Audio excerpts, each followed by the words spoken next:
everyone, welcome back to the Earthdawn Survival Guide, the podcast for all disciplines, paths, players, and game masters, with your questers Josh and Dan. I am Dan. I am Josh. And on today's podcast, we will be discussing all things quizzical and tyrannical/metallurgical, and that'll be explained in a bit or so. But if you have any questions for us, because we're going to handle some emails first, if you have any questions for us about anything you're about to hear, please contact us at edsgpodcast@gmail.com. Oh, yeah, welcome back. Welcome Josh, back. You have an announcement about the Kickstarter. Yes, so the Kickstarter for the Grand Bazaar wrapped a couple of weeks ago, and I noticed online earlier today a couple of people lamenting that they had missed it. One of them was because they didn't realize that the money was collected at the end of the campaign when it closed, rather than when they pledged. And so the campaign closed and they didn't actually have the money in their account at the time, and so their pledge sort of got canceled. Oops. So for them, and for anybody else who missed the campaign, feel free to send an email to FASA Games, to like the info at FASA Games, or to one of the company, the actual official company emails. Don't send it to me, because I'll just forward it. But send it to the like official FASA Games email address, explaining what's going on, because I don't know whether it will actually happen or not, but in the past we have had other people sort of come in and go through just getting invoiced by PayPal and pre-ordering the stuff that they wanted. That's not strictly necessary. Everything that was available through that campaign is going to be available through our shop normally. In fact, the shipment of the Mountain Shadow plushes is going to be loaded onto a ship and start making its way across the ocean sometime in July. The only thing really that will be a wait on that is waiting for the finished product of the book itself. But all of the other stuff is, will be available ahead of time. But feel free to send an email to FASA Games asking if there's anything that can be worked out, and the wonderful people there will see, who manage the store and stuff, which is not me, will possibly be able to help you. Again, no promises. I don't know whether things have shifted a little bit in terms of how we're handling that, but it doesn't hurt to shoot an email just to check. So what you're saying is we'd like to work a little bit harder to get all the money. Yes. Okay. Basically, if people want to give us money, we will not turn it away. But also, there is not really anything that was offered through that campaign that will not be available normally. So if you don't mind waiting, once we get the stuff in hand, it will go up on our shop and you can just order it normally through that. Supplies, depending. Yeah, supplies depending. I mean, we're probably not going to sell out super quickly of the plushes. Mm-hmm.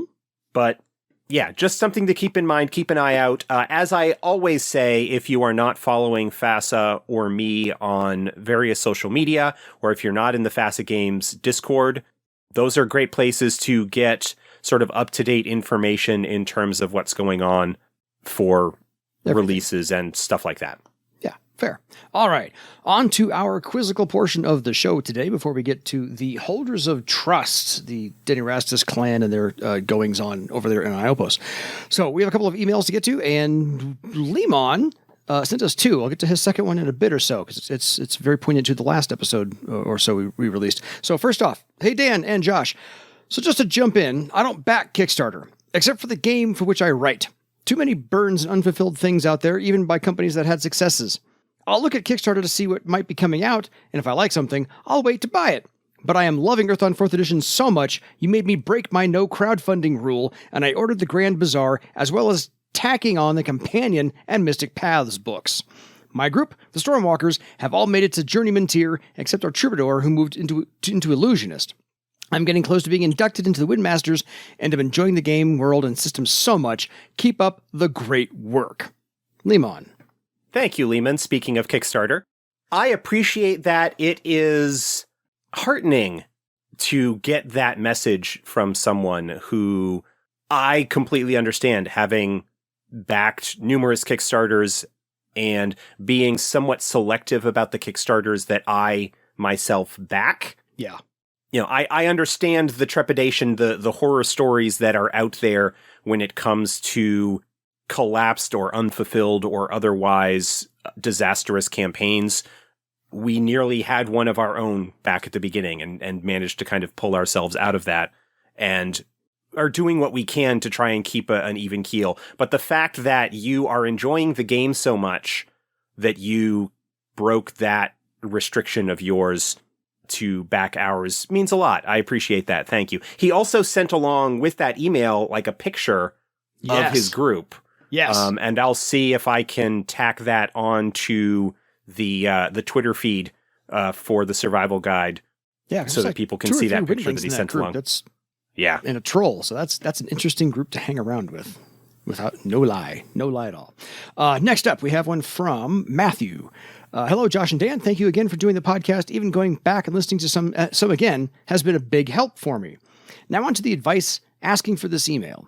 My local convention, Yukon, is going back in person this October. The last time it was in person, I ran the adventure Journey to Lang.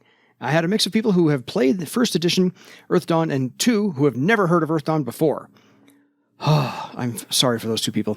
This year, I was thinking of running 2 sessions, one low level and one higher level. I was hoping to get your advice on this. I was thinking of running a Legend of Barsave for my lower level and some type of adventure in Vasgothia. Do you have any suggestions on what Legends of Barsave to use? Also, do you think using Vasgothia would be good for a higher level adventure, or would you suggest something different? So I think using one of the Legends of Barsave adventures is a great idea for the low-level introductory one. What I have done with our local convention, which hasn't actually met in a couple of years, but the one we have up here in Maine, SnowCon, normally held in January, but conditions have prevented it from happening last couple of years, as everyone knows. I had been running the Legends of Barsave adventures basically just one a year. I would run like 2 sessions of it, but the same adventure. And I started with the first chapter. I started with Toys in the Attic, I think is the name of it. The one that kind of introduces everybody to Haven and the various adventuring companies and stuff there, because the adventures are written to form an overall arc. And so that might not be a bad one to start with, to look at that one. I'm trying to think. The first 3 of those, and I don't recall the names of them off the top of my head, but Toys in the Attic and the other 2, like those first 3 are all kind of introductory in that they introduce slightly different aspects of the revised or updated Haven setting that is used for the Legends of Barsave. The first one introduces the adventuring companies. The second one... Yeah, we have Masks of Fear, Toys in the Attic, and Lip Service. Well, no, Masks of Fear was the introductory adventure that was included with the Quick Start, and that's included in the compilation because it does act as a kind of prologue, but it's not... I don't feel that it's enough to have as a full session in its own right. Well, it might be one you could take a look at. If you don't have the collected Legends of Barsave Volume 1 Haven compilation, which collects basically the first half of the par-length Legends adventures. Yes. Then you can grab the Quick Start, which is free at the FASA Games website and also at DriveThruRPG, and it includes Masks of Fear as the adventure that's included in there. And you can certainly run that with any characters, not just the ones that are included in the Quick Start. But it is a little bit more basic and shorter, although it is in its own way a little bit more iconically Earthdawn in terms of what it does to introduce people. But yeah, Masks of Fear, Toys in the Attic, the next 2 of those... Lip Service and Separation Anxiety. Any of those I think would be good as an initial introduction, just to get a sense of what's going on. So yeah, you could do any of those and that would be fine. My instinct is to say go with the first one, and if it's an event that's going to be run every year, then run the next one the next year. and see if you can get people coming back to kind of have the ongoing story that's going on there. With regards to the higher circle one, running an adventure in Vasgothia is certainly an option. When I run games at Gen Con, I tend to make the pre-generated characters that I have prepared third or fourth circle, depending on the exact adventure that I had written that year. But like third or fourth circle, because it gives people good numbers and a little bit of a broader mix of abilities without getting into some of the more complex stuff that you enter into the journeyman tier. Only because while I am going to get people who are familiar with the game, I am also going to get people who are new, and I don't want to overload them with too much stuff to get a handle on. So that would perhaps be what I would recommend. I mean, if you want to go with something a little bit higher, on the 25th anniversary year of Earthdawn, I specifically designed a special, like, 2-part silver anniversary adventure that harkened back to the one in the original. It was like a sequel to the one in the original promotional flyers. Yeah. And kind of like followed up on that. And that I made the characters in that like 6th circle, I think. But yeah, Vasgothia would work. I don't have any ideas about what kind of adventure you might run. I have kind of just skimmed the Vasgothia book while working on the layout for it. But I am not at all the person to consult at this point about what you might run into there. But yeah, that would be a perfectly serviceable area, I think, to run things in if you had an idea. Totally. Yeah. And, hey, if you're on Discord, join the Facet Games Discord. I'm sure there are plenty of people that would be willing to offer their own advice and suggestions and maybe help you brainstorm a story or something like that. Yeah. You get about 24 cents worth of 2 cents editions. So 2 cent opinions. On to the next one from Jen Corbett. Hi, guys. I've just discovered your podcast, and I'm on episode 15. So she's got 120 odd to go. I have played first edition many years ago and very much enjoyed it. Now that it's my turn to serve as game master, I wanted to run an Earthdawn campaign. I have some of the first edition books on PDF, but your podcast makes me want to switch over to 4th edition. Yay us! As a single mom, my funds are limited. Can you please give me a list of the books that are really necessary to run a campaign? I really can't afford to buy all the materials and storybooks. Also, the X has all the hard copy materials, and retrieving those is not feasible. Thanks for the podcast. Thank you for your time, Jen. So Jen is probably not going to hear this when it comes out. I will reply directly to Jen's email to answer that, but this is a great question. Yes. If you are looking to get into 4th edition, ultimately, there are only 2 books that you need, and they are the Player's Guide and the Game Master's Guide. Those 2 books have everything in it that you need to run a game in 4th edition for a while. If you've got some 1st edition books in PDF, a lot of those are great, and a lot of them will have setting information. The Game Master's Guide has like a setting chapter in it that provides some updated information as to where things stand in the 4th edition timeline framework of things. But you can easily use the 4th edition rules set in a sort of 1st edition pre-war timeline, pre-prelude to war timeline even, or something like that. Yeah, all the setting is still good. Yeah, all of the setting is still good, and like 90 to 95% of what is in the 1st edition books is completely and perfectly usable without needing to do any significant work or whatever. Retooling. Yeah. So, Player's Guide, Game Master's Guide, that's it. If you are on a limited budget, pick those 2 up in PDF, and that would be the way to go. If you want to pick them up in print, that's great too, but, PDFs are absolutely fine if you're on a budget. Yeah. Splurge at Christmas time. Yeah. After that, I would say you probably don't need the companion unless there is stuff in there that you really want to have your players get access to early on. Knacks is probably the thing that would be most interesting to people early on. Yeah. But those can always be added in later. Obviously, you've got the high circle stuff. That's not going to do a lot. It's got a lot of high circle opposition creatures and that sort of thing, which, again, might not be super worthwhile, early on if you're just starting a game. Yeah. So that's something to keep in mind. And then, Mystic Paths is really, really cool. I'm really proud of the work that Morgan and the entire team and freelancers and everybody did on that. But again, that most of the stuff in there is something that isn't going to be available until you reach Journeyman Circles. So you can hold off on that. Yeah.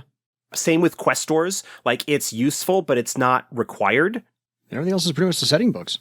So Iopos might be useful. Empty Thrones, if you want to run a story that is kind of like based in that, then you can grab that. But again, that's an adventure collection, adventure framework collection that is really kind of conceived as going to be more of a Journeyman and up adventure collection. So yeah, again, budget, you've got some first edition books already. Grab the player's guide, grab the Game Master's Guide, and then go from there. Step 1. Step 2, if you want to, Companion and Mystic Paths. But other than that... Yeah, and then like other setting books if you find them particularly interesting. Yeah. But yeah, no, it's all good. Yeah, no, those... Yeah. Welcome back. Absolutely. And tell us how it's going, by the way. We'd love to hear more from you and how you're progressing through adopting the role of Game Master. So, by all means. You know, if you are not... Like, if you want to get some adventure inspiration... We just talked about them, the Legends of Barsave adventures. In PDF are like the individual chapters are like $2 a piece. Yeah, pretty darn cheap. I've been running those for an online game that I've been doing, and because we aren't beholden to the 4-hour convention time slot, each of those chapters has actually been taking like 2 or 3 sessions to actually get through. Nice. So we have 1 session left. We actually kind of left on a cliffhanger in the middle of chapter 8. And we'll be wrapping up actually this coming weekend. We'll be having, I think, what is our final session. So yeah, but those are really good as well. Well done. Yes, Jen, welcome back. Love to hear more from you. So please keep us informed. On to a very longer email from Stefan. Hi, Josh and Dan. We have been playing Earthdawn on and off since the late 90s and started this year with the 4th edition, skipping 2, 3, and such. The system and world is incomparable and super cool. Attempts to try D&D again have been boring, with just sleeping mages and D20 lying around everywhere. I have 3 questions, a few audio suggestions for you, and some thoughts. Right now, it is the second time I'm running a group that consists of only 2 players. The first time it was a warrior and an archer. The current group consists of an Obsidian Nethermancer and a Windling warrior. To them, I have set aside a dwarf owl and a young troubadour as NPCs. Nevertheless, this combination is special and could probably only be surpassed by a group consisting of 2 troll cavalrymen with the goal of looting Windling cares. As a player, my favorite character was a forced Nethermancer, traveling with a lizard elementalist, a drugged mage, and a supposed illusionist. Unfortunately, we were shot off our flying carpet by an archer while fleeing. Nonetheless, I can highly recommend a pure magic group. The magic system of Earthdawn is just awesome, and you can get very creative with such a group without boring non-spellcasting adepts. Not to mention that you don't then have to babysit non-spellcasting adepts. You just need a patient GM. Otherwise, a fire arrow will come flying. The talent Anticipate Blow cannot be used with Acrobatic Defense. However, the Maneuver and Acrobatic Defense talents do not have this limitation. This allows the character to incredibly boost their physical defense against an opponent. Is this also your understanding of the details of the talents? And if so, why is this explicitly not possible with Anticipate Blow? Okay, so Yes, okay. Sorry, start over. I need to parse that out. Fair. The talent Anticipate Blow cannot be used with Acrobatic Defense. However, the Maneuver and Acrobatic Defense talents do not have this limitation. This allows the character to incredibly boost their physical defense against an opponent. Is this also your understanding of the talents, and if so, why is this explicitly not possible with Anticipate Blow? Okay, so here's the way that I see this. There is a difference a little bit between Acrobatic Defense and Maneuver. The main difference between them is that Acrobatic Defense sort of is a general area effect, like you kind of boost your defense against all sorts of people, and Maneuver, it only works against a particular target that you designate. Yes, if you decide to use both, then it is possible that you could get a pretty hefty bonus to your physical defense as a result of that. There isn't anything, as far as I'm aware, in terms of the errata that does that same limitation, But the idea of it basically being that both of them are sort of defenses increased as a result of your movement. Acrobatic defense being one where you're kind of spinning and weaving and whatnot, and maneuver doing the same thing. The reason, as I see it, that Anticipate Blow is not compatible with Acrobatic Defense is that visually, conceptually, Anticipate Blow requires you to be acting before your opponent so that you can sort of be watching what they are going to do in order to react to it. Mm-hmm. So from a particular point of view, those aren't really compatible. It is tough for you to be prepped and watching and ready to react if you are in fact just bobbing and weaving and spinning around. That's the way that I see it. And it also may be that the reason that they aren't compatible is that Anticipate Blow is a perception-based test against Mystic Defense, whereas Acrobatic Defense is a dexterity-based test against physical defense. So they aren't, like, you have to pick which method you are going to be using. There may be other reasons for it in terms of talent stacking and restrictions and whatnot that Morgan has in mind when it comes to developing the rules. That's the main reason that I see that restriction being in place where it isn't for maneuver and acrobatic defense. Yeah, because I see acrobatic defense as more of a, I'm going to bob, weave, and move around too fast for anyone to hit me. And that means anyone. And I see Anticipate Blow as the, I'm going to study my opponent and do the counterattack per se against that one opponent. And so it's, they thematically work differently for me as well. My 2 cents on the matter. Yeah, I mean, I'm taking a quick look through here. Air Sailors get both acrobatic defense and maneuver as options. Swordmaster gets acrobatic defense and gets maneuver as a discipline talent. Okay. And Warriors get both of them as talent options.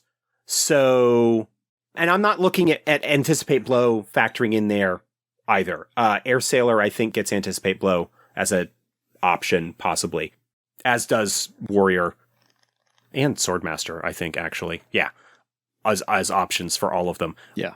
I mean, if you want to go essentially spending all of your option slots on defense boosting stuff, that's fine. It means you're not spending, there's an opportunity cost there if you are not spending those slots on getting offensive potential. Capabilities, yeah. I mean, I don't know. I don't have a whole lot more to say. I am not a super hardcore rules bit. There's a system mechanical reason why, but from a stylistic standpoint, it's just that I see Anticipate Blow physically within the narrative space not being compatible with what you have to do for acrobatic defense. Yeah, I agree. I just don't see them being especially compatible in terms of how the character would physically be behaving. Mm-hmm. It's not simply a matter of, oh, I've got all of these mechanical widgets. Those mechanical widgets represent something within the narrative. And for me, there is a certain amount of verisimilitude, a certain amount of theme. Well, theme and visualization and stuff like that that goes along with that. I mean, you could sort of make the argument in a sense that is there really a need to have both maneuver and acrobatic defense? Because of some of the changes that have happened, like the difference between them is maneuver, basically is that maneuver only targets a single opponent, whereas acrobatic and provides an attack bonus. Acrobatic defense provides just defense bonuses, but does it against all sort of opponents within melee range. So there is a little bit of a difference between them, but, I don't know. No, I think all of them have... I hope I've answered the question. I think you have, and I think that all three of them provide a different tactical position or advantage in any kind of a combat situation. I think acrobatic defense is meant for a group against you, so that way you're harder to hit.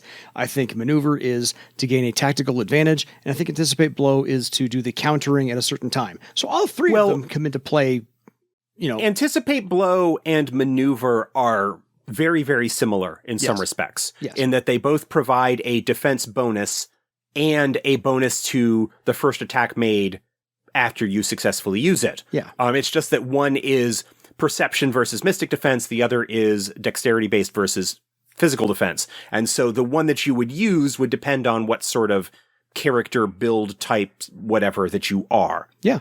The downside being that anticipate blow does require you to be able to act before your opponent would. Mm-hmm. So there's a little bit of a limitation there. But again, that's because it fits the narrative space of you can't anticipate something that has already happened. Exactly. So I think this horse is re-deaded. We should move on. Back to the email. Can the Windling Warrior with Astral Sight see in the ethereal darkness orb of his Nethermancer companion? We have come to the conclusion that this is possible since Astral Sight is not sight in the sense of perceiving electromagnetic waves as described in the episode on Astral Sight. Well, I would be inclined to not allow it because that allows a low circle talent. Astral Sight is generally speaking, it's a novice tier talent. Even if it's available to some people higher, it's a novice tier talent. And it feels a little bit cheap to allow it to overcome the limitation imposed by the spell. Because the spell exists in astral space as well. It is not just within physical space. And much like at least personally, I rule that illusions do a similar thing in astral space because as a spell that they to sort of reflect magically what they are doing in terms of their effects, that you couldn't just use Astral Sight to go, oh, that's an illusion. Astral Sight in that case could act as a sensing test, and if you beat the appropriate number, then perhaps using Astral Sight you could get around it. But you couldn't just, Ethereal Darkness, I'm going to flip on my Astral Sight and get around that. I think the nature of the magic and the fact that spells exist in astral space as well would have that imposition affect Astral Sight as well. Even though it is not technically sight, it is still affecting the magical space, and so your senses would be overwhelmed still by that mystic field. Fair. All right. Dispel magic specifically excludes horror powers. Is this the advantage of Suppress Curse, where this is not excluded? Otherwise, I would appreciate more examples where Suppress Curse can be used and Dispel Magic cannot. Yes, that is one example where Suppress Curse is actually useful, where Dispel Magic is not. I think we might have talked about this back in whatever episode it was, probably the first episode that we did on the Wizard, when we were breaking down their talents, because they get Dispel Magic very early on as a discipline talent. Yeah. And we probably talked a little bit about the development of Dispel Magic, why we chose to make it a talent in 4th edition, where it was originally a spell in 1st. And Dispel Magic, the spell, was super useful and super powerful in how it could affect a whole bunch of stuff. Yeah, anything that had any kind of sustained duration, in theory, could be affected by Dispel Magic. Fair. You know, to the point that the Wizard in my first long-term game had a Spell Matrix item that that he always had Dispel Magic prepped in it, and would often, when he needed to dump his Desperate Spell Charm into the effect test of Dispel Magic in order to make sure that it happened. But the limitation on Dispel Magic was done in order to make Suppress Curse more useful, because Suppress Curse absolutely can affect horror powers, creature powers, anything that is not effectively a talent or a spell. So there's a whole bunch of stuff that Suppress Curse can do to mitigate negative effects on a character that Dispel Magic wouldn't be able to do anything about. Fair. Stefan has 2 more things. Please do a Kickstarter for audiobooks. I also already have an idea for 2 narrators that might be recruited for this, whose voices I and many others have learned to associate with Earthdawn for some time. Wink, wink, nudge, nudge. No comment. I am lobbying hardcore. Look, I think it would be really cool to get a full audiobook cast. Versions. A full cast would be expensive. I know. But I know. I would love to see audiobook versions of the Earthdawn novels. Any and all of them. We have been talking internally about Earthdawn novels and stuff like that. no further comment. All I will say is stay tuned. It's an eventuality. We'll get there. I have one more request. Please make your wonderful podcast available via YouTube as well. That would greatly increase your reach. Quite a few prefer to listen to such formats via YouTube as well, not to mention that playlists are then also possible. Furthermore, a transcript would be created on YouTube, which would be made searchable for us listeners via your website. Keep on doing the good work, and thanks a lot. Best regards from Vazgothia, Stefan. Yes, that is actually an idea that I have had for a while, is to take the episodes and whip up a background basically that could show on the video while it is playing. That has largely not happened yet because of time and other commitments. It's one of those things that if I can find myself a little bit of time to whip things up, it's on the wish list of stuff to do.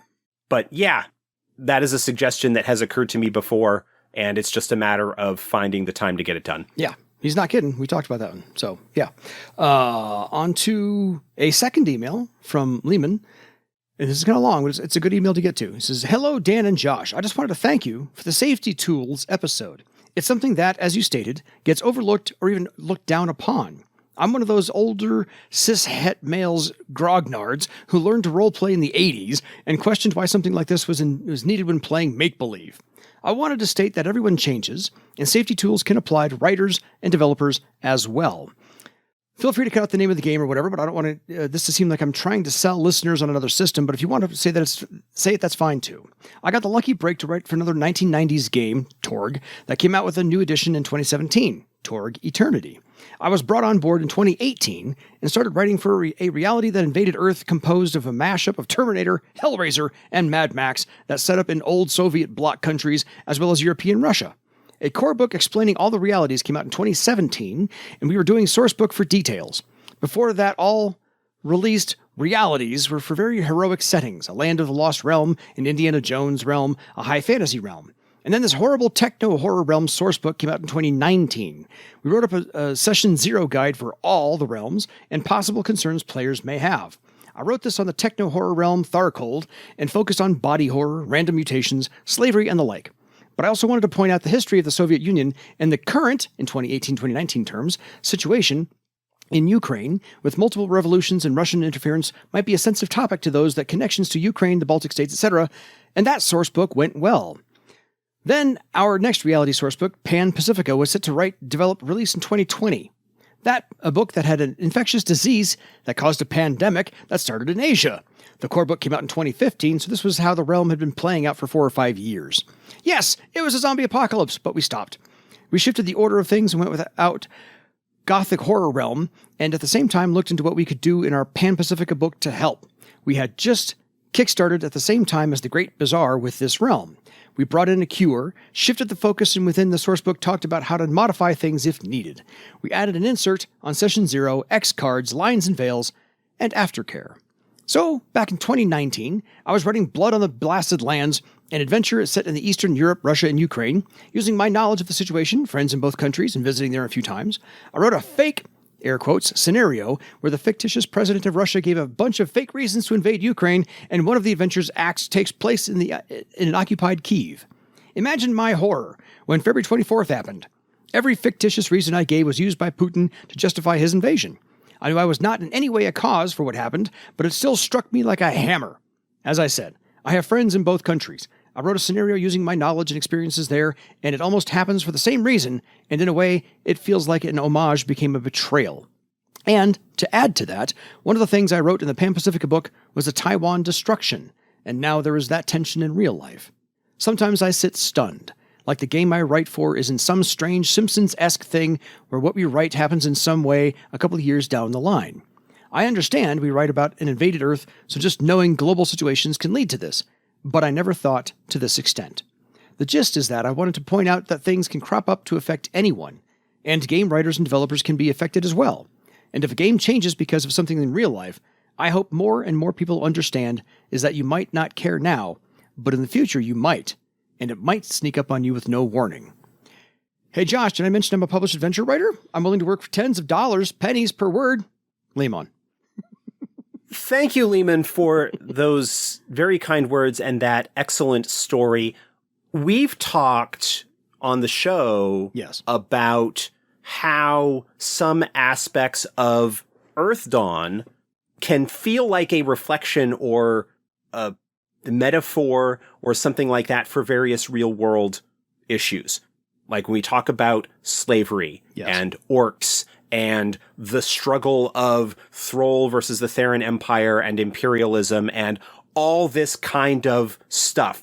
The fascism of the Denerastus and Iopos.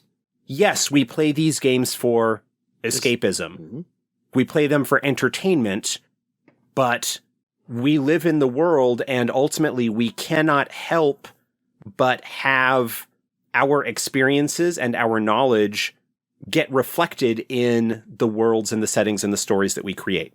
It's why I often talk about, when I'm kind of doing more general interviews, how important I think stories are and the types of stories that we tell ourselves and tell each other. Because those, in their own way, shape our brains. But yeah, thank you. Beautifully stated. Yeah, that's beautifully stated. That's a great story. Interesting bit of trivia. If you were not aware, I think, and he can correct me on this if I am wrong, I think Lou got started in RPGs writing for Torg. Yeah.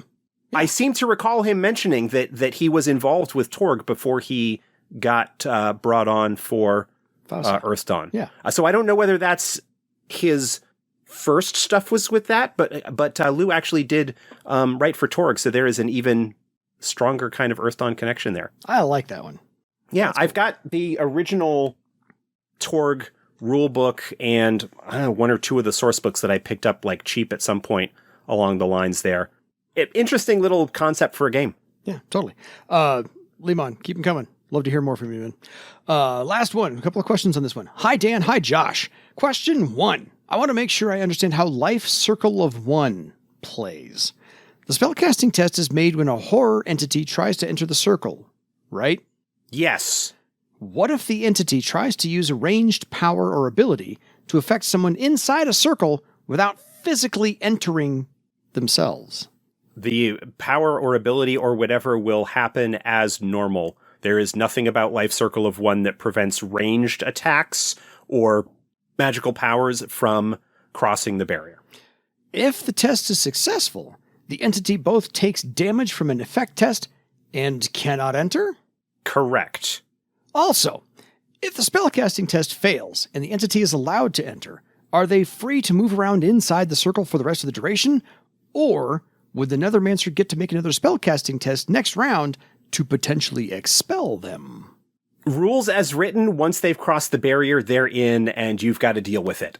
I think it's kind of a cool narrative beat to perhaps have the Nethermancer keep trying and to try and expel the entity from outside of it, but really by the rules, that's not how it's supposed to work. Okay. We have column A and column B. If they are free to move around and cannot be expelled next round, does the circle still repel new entities trying to enter? Yes. Okay. Question 2. Yeah, it is limited to repelling or attempting to repel just one entity per round. And so if one gets through, then, I forget the exact wording, I don't have it in front of me, but it might only be able to attempt to repel one per round or something. Yeah. I mean, it's a first circle spell. There are limits. Yeah, absolutely. So that was a 5-part question 1. Question 2. What is the practical use for aspect of the cruel physician? Let me refresh myself on the details of that. Yeah, because that spell is not something I've come across anytime recently, so. It's a Nethermancer spell. It's like 5th or 6th or 7th circle. Well, that would be why. I remember vaguely what it does, but I want to make sure I'm getting the right one. Fair. And all this aspect of the Cruel Physician. It's a 5th circle Nethermancer spell. The basic idea of what it does. Aspect of the Cruel Physician. It's a binding spell, so it summons a spirit to bind to somebody who then performs field surgery on the victim, for lack of a better term. So the target is the person who is possessed by the spirit. They then operate on an individual. When they perform that field surgery, the person that they perform the surgery on suffers a wound. But they get a free recovery test with a +6 bonus, which is to say that what it does is it allows you to take a wound, not the damage equivalent to a wound, but to take a wound to make a free recovery test. That free is super important. No kidding. Because you don't have to spend a recovery test to power that test. A lot of the healing spells in the game provide bonuses to existing recovery tests, or you have to spend a recovery test in order to get the healing effect. That is a limited resource. Aspect of the Cruel Physician allows you to swap a wound in order to get a massive free heal in terms of raw damage. Yeah. That is the use of it. It is somewhat situational. It is dangerous. It is creepy, as a Nethermancer healing spell probably should be. Totally. But the fact that it gives you a free recovery test with a bonus at a cost of a wound, it's pretty cool. Yeah, no kidding. Last one from Brendan. Question 3, because we had one part 5 and then 2, now 3. How would you even begin to put a monetary value on a looted grimoire? I would look at the spells that are contained within it. My starting point would be look at the spells that are contained within it and the recommended price for the spells as listed in the player's guide, because there's a table in the player's guide for how much somebody would typically want to be paid in order to train the spell. And I would start there. That would sort of be the baseline. Fair enough. If they looted it and were trying to sell it, they probably would not get that full value. And if they were looking to actually buy a grimoire that had all of those spells in it, they might end up needing to pay a little bit more, simply because that's how markets work. Capitalism and all. But also, it's possible that the grimoire could have more than just spells. It could have other valuable and useful information within it, because a grimoire frequently serves as a notebook/magical journal, not just a repository of spells. But that's probably a good baseline, would be just look at the spells that it contains and how much would it cost if somebody were to go and buy those spells based on the guidelines that are in the player's guide. Fair enough. That ends our quizzical portion of the show. Wow. I know. You want to just cut this one off and call it an email palooza? Why don't we do that? Because we are very nearly at an hour here. Yeah, this is a good time. I'll just cut this little conversation out. No, that's fine. We had a lot of emails come in. Because of vacations and stuff, we did like a bunch of episodes recording and then had time for people to get stuff in and whatnot. Totally. So we had a backlog. We had a backlog and some like long emails and some good questions and some good discussion. So absolutely.